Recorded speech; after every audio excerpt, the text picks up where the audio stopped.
Hello दोस्तों। मैं आज आपके लिए लेके आया हूँ सोशल स्टडी की किताब, क्लास 7 की है, जिसका ज्योग्राफी का चैप्टर नंबर 1 आवर एनवायरनमेंट।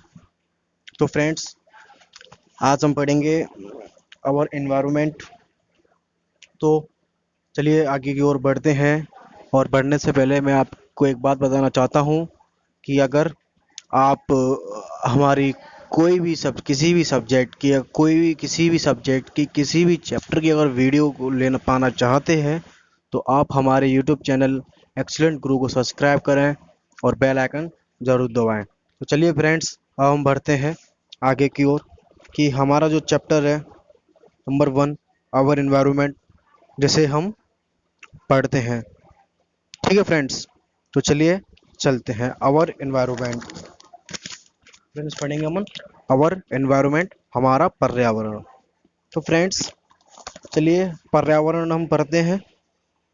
तो सबसे पहले फ्रेंड्स पहली लाइन है, व्हेन यू लुक अराउंड, जब आप चारों तरफ देखते हो, you will see many different things, आप बहुत सारी चीजें हैं जो अलग अलग, उनको आप देखते हो। यू विल सी, आप देखते हो।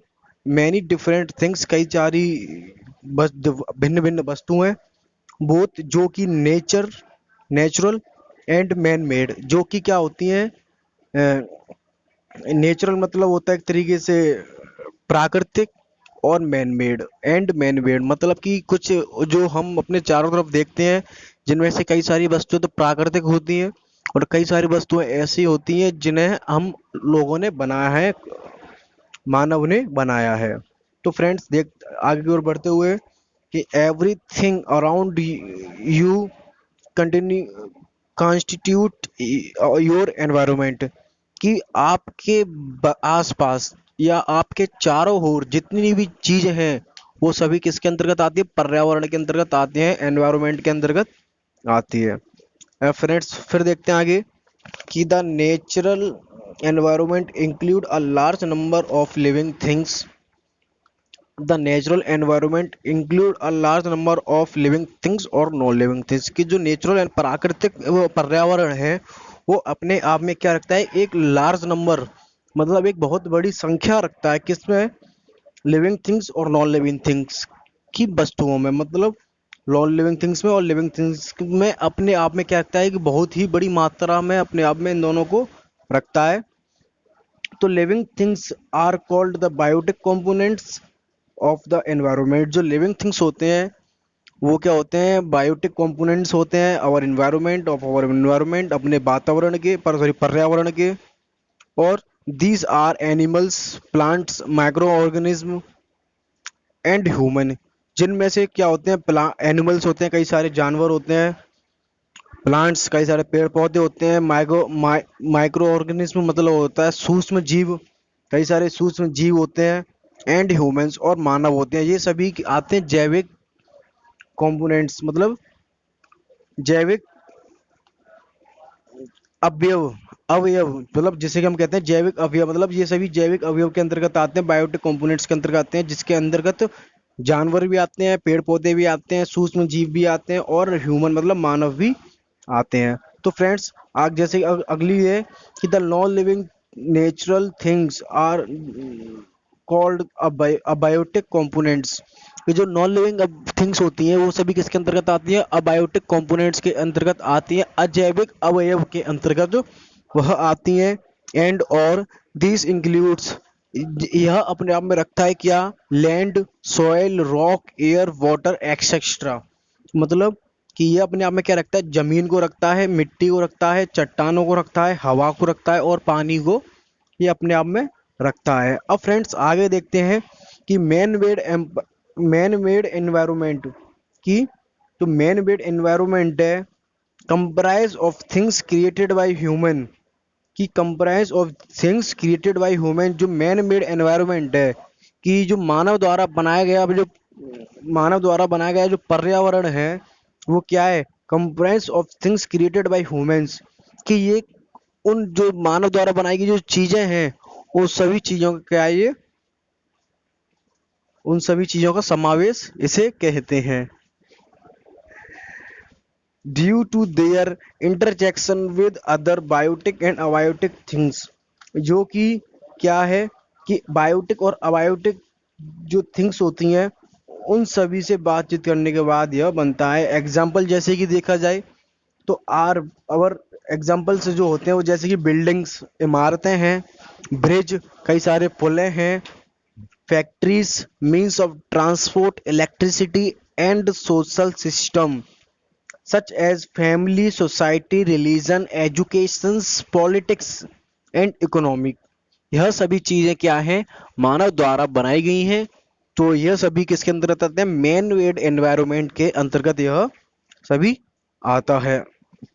तो this environment on earth sustain और लाइफ फॉर्म की जो सभी जो एनवायरमेंट है, दिस एनवायरमेंट ऑन अर्थ, जो पृथ्वी पर ये हमारा एनवायरमेंट है, पर्यावरण है, सस्टेन, सस्टेन मतलब होता है एक तरीके से बनाए रखना, बनाए रखता है किसको, बनाए रखता है ऑल लाइफ फॉर्म, जितनी भी जो जीवित जो चीजें होती हैं उन सभी को ये बनाए रखता है। एंड और thus it is necessary to understand, और यह बहुत ही जरूरी होता है अंडरस्टैंड समझने के लिए, द प्रोसेस, जो प्रोसेस है उसको, डेट सपोर्ट आवर एनवायरमेंट, जो कि हमारे एनवायरमेंट को सपोर्ट करती है। तो फ्रेंड्स अब देखते हैं अपन जो नया हमारा जो दूसरा पैराग्राफ है, द नेचुरल एनवायरमेंट, जो प्राकृतिक एनवायरमेंट है उसे क्या कहते हैं, द लैंड, जमीन, वाटर पानी, एयर हवा, एनिमल्स जानवर, एंड प्लांट्स और पेड़ पौधे,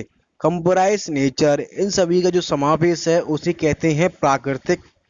this the natural environment is grouped into various domino domains, कि ये सभी जो चीजें हैं इन सभी का जो मिलकर जो ग्रुप है उसको हम क्या कहते हैं, द नेचुरल एनवायरनमेंट कहते हैं, प्राकृतिक पर्यावरण हम कहते हैं। The following three domains interact to form the biosphere in which various life form exist, की जो फॉलोइंग जो तीन जो डोमेन्स हैं उन सभी में जो बायोस्फीयर है वहां पर ही सिर्फ क्या है, लाइफ फॉर्म एक्सेप्ट, वहां पर ही क्या है, जीवन पाया जाता है। अब फ्रेंड्स सबसे पहले हम देखते हैं लिथोस्फीयर, कि लिथोस्फीयर क्या होता है, कि this is solid top layer of the earth, कि ये जो हमारी पृथ्वी होती है उसकी जो सॉलिड जो टॉप लेयर होती है उसे हम क्या कहते हैं, लिथोस्फीयर कहते हैं, जिसे कि हम कहा जाए तो हिंदी में स्थल मंडल कहते हैं। तो friends also called the earth crust, जिसे हम क्या कह सकते हैं, जिसे हम अर्थ क्रस्ट भी कह सकते हैं।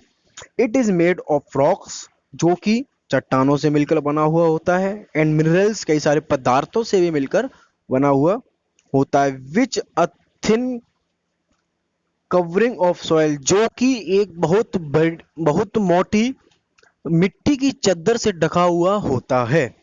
The lithosphere is irregular in shape and has different slams forms, जो क्या है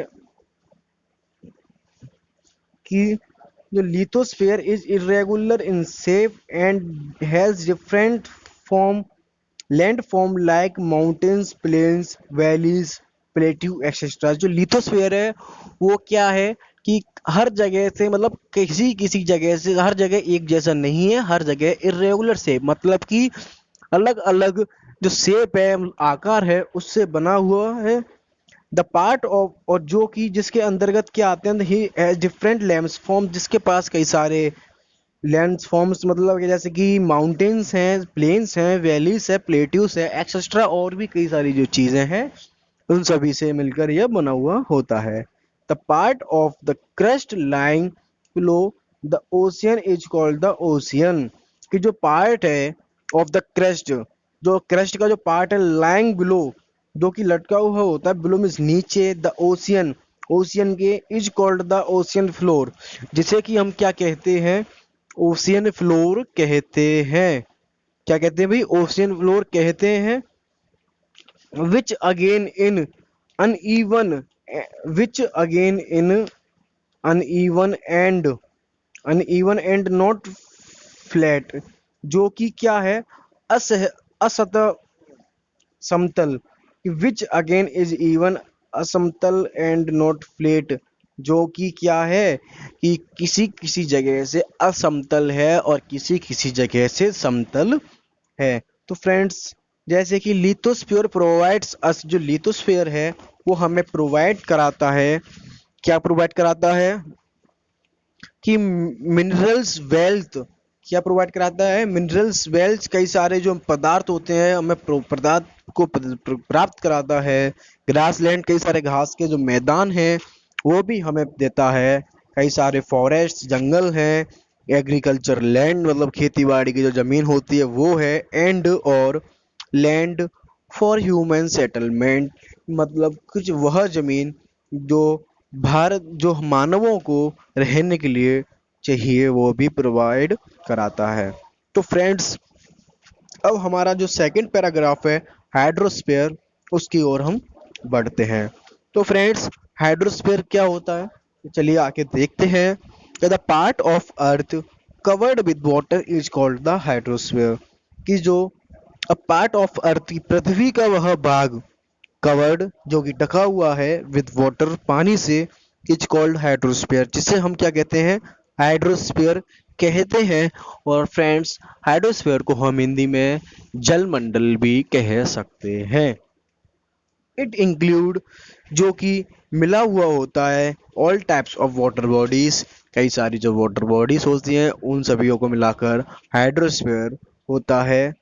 जो कि सच एज, जो कि है कई हमारी ओशियन, ओशियन है, समुद्र हैं, रिवर्स हैं, झीलें हैं आदि, इन सभी से मिलकर हाइड्रोस्फीयर का निर्माण होता है।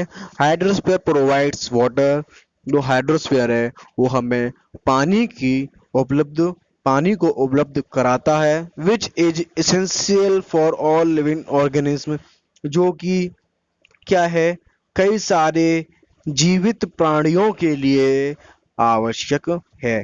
फ्रेंड्स, जीवित प्राणियों के लिए आवश्यक है। अब फ्रेंड्स, देखते हैं हम एटमॉस्फेयर, कि एटमॉस्फेयर क्या है, कि the thick layer of air surrounding the earth is called atmosphere. कि फ्रेंड्स देखिए, इस लाइन को समझते हैं। द थिक लेयर, मतलब वह मोटी layer, of air surrounding the earth, और फिर हवा की वह मोटी लेयर है जो कि हमारी जो पृथ्वी है उसके सराउंडिंग, मतलब चारों ओर है, इज कॉल्ड एटमॉस्फेयर, जिसे हम एटमॉस्फेयर कहते हैं। The earth is a mix of gases, जो एयर है वो, सॉरी, जो the air is mix of gases, ये जो एयर है वो क्या है, कई सारी गैसों से मिलकर बनी हुई होती है।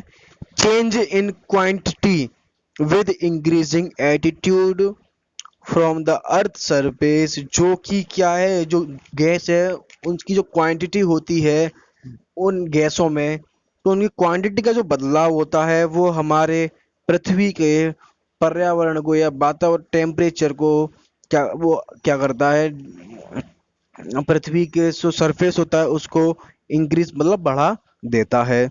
The atmosphere is held to the earth by the force of gravity, कि जो एटमोस्फेयर है वो क्या है, हेल्ड, मतलब पृथ्वी पर, हेल्ड मतलब होता है रखे हुए है, या पृथ्वी पर पाया जाता है, किसकी वजह से, the force of gravity, gravity के कारण ही पृथ्वी पर एटमॉस्फेयर पाया जाता है। विसाइड वेरियस गैसेस, कई सारी जो वेरियस जो गैसेस हैं वो कौन कौन सी हैं, like oxygen, oxygen, nitrogen, carbon dioxide जिसे हम CO2 भी कहते हैं, argon and hydrogen.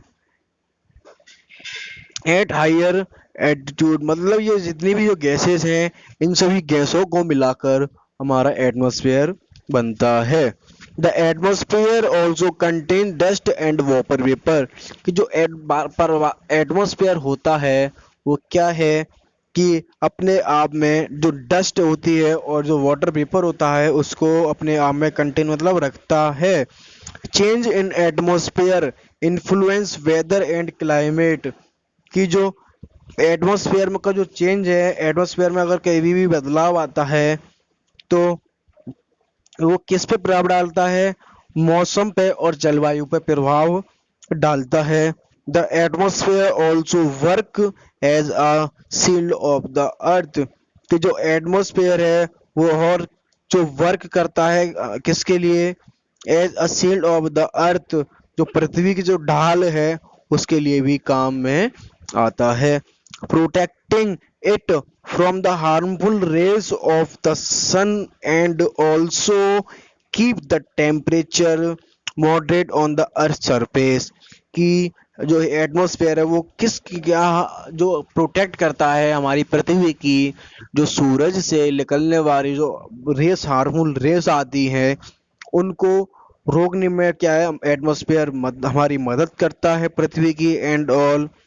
So keep the temperature moderate on the earth surface, और पृथ्वी के वातावरण को एक जैसा बनाए रखने में मदद करता है। अब फ्रेंड्स देखिए, हम पढ़े रहेंगे बायोटिक अबायोटिक इंटरजेक्शन। क्या पढ़ेंगे फ्रेंड्स हम, बायोटिक अबायोटिक इंटरजेक्शन की जैविक अजैविक अजैविक सहभागिता। क्या पढ़ेंगे फ्रेंड्स हम, जैविक अजैविक सहभागिता, कि the biotic and abiotic element abiotic and abiotic elements of the environment interact with each other and change without both these elements are dynamic in nature, कि जो जैविक और अजैविक जो तत्व होते हैं ऑफ एनवायरमेंट पर्यावरण के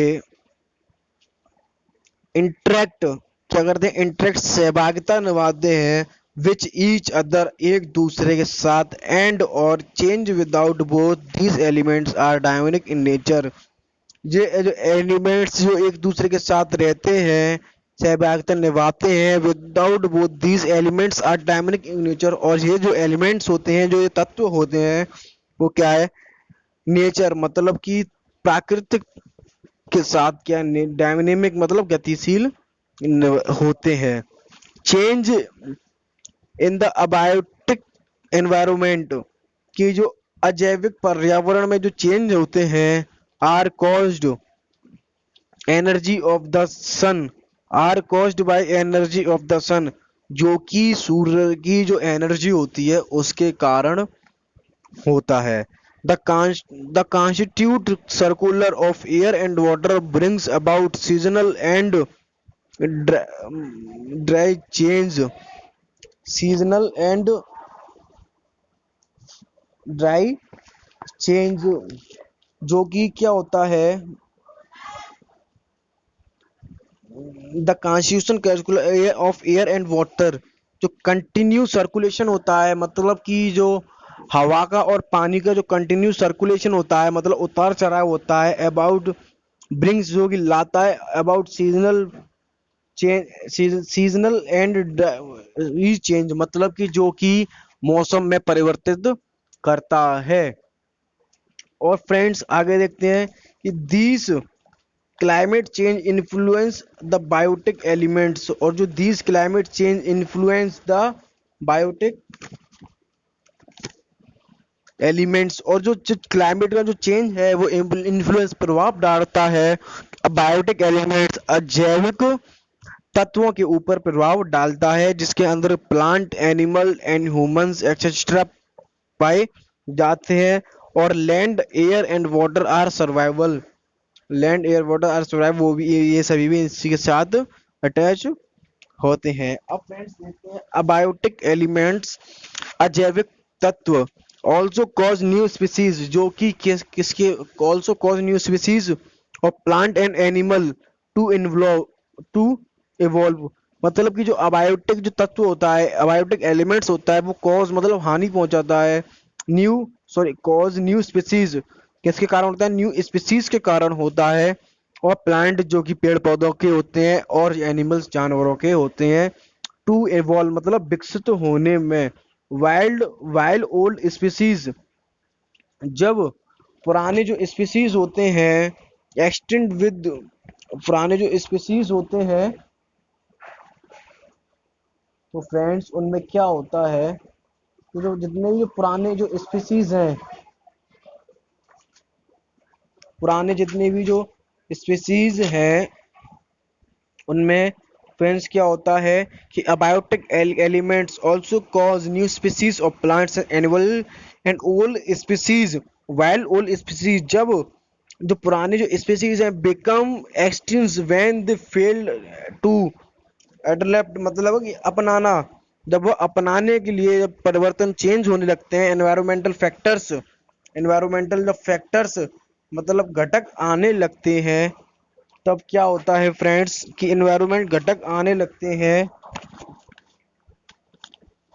चेंज असर in factors in the same way इसी राज्य में activities such as minings buildings and construction agriculture also influence change ये सभी जो माइनिंग्स होती हैं बिल्डिंग्स होती हैं एंड कंस्ट्रक्शन जो बिल्डिंग्स को बनाते हैं कंस्ट्रक्शन होता है एग्रीकल्चर मतलब खेती बाड़ी जो होती है also influence change in the biotic environment और ये सभी किस्में बायोटिक एनवायरनमेंट में इन्फ्लुएंस प्रभाव बदलने में प्रभाव डालते हैं these interjections between biotic and abiotic elements कि जो दीज इंटरजेक्शन ये इंटरजेक्शन होता है किसके अंतर्गत बायोटिक और अबायोटिक एनवायरनमेंट के अंतर्गत होता है result is variation of soil vegetation and और इन सभी का जो रिजल्ट है वो क्या है मिट्टी की वेरिएशन मतलब विविधताओं को सब्जियों को and distribution of plant and animal और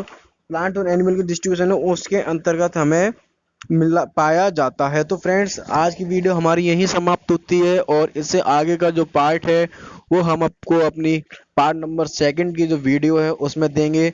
तो फ्रेंड्स चलिए मिलते हैं अपनी अगली वीडियो पार्ट नंबर 2 क्लास 7 की जो ज्योग्राफी है उसका चैप्टर नंबर 1 की पार्ट 2 में हम मिलते हैं। चलिए फ्रेंड्स गुड बाय।